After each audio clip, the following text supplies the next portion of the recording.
सुभ्रूविभ्रमचक्षुषे चक्षुषे सर्वलोकानां वेङ्कटेशाय मङ्गलम् श्रीवेङ्कटाद्रिशृङ्गाग्रमङ्गलाभरणाङ्गये मङ्गलानां निवासाय श्रीनिवासाय मङ्गलम् सर्वावयव सौन्दर्य सम्पदा सर्वचेतसां सदा सम्मोहनायास्तु वेङ्कटेशाय मङ्गलम् नित्याय निरवध्याय सत्यानन्द चिदात्मने सर्वान्तरात्मने श्रीमद् वेङ्कटेशाय मङ्गलम् स्वतः सर्वविदे सर्वशक्तये सर्वशेषिने सुलभाय सुशीलाय वेङ्कटेशाय मङ्गलम् परस्मै ब्रह्मणे पूर्णकामाय परमात्मने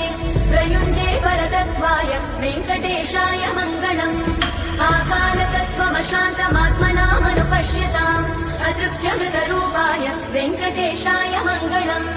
प्रायस्वचरणौ पुंसां शरण्यत्वेन पाणिना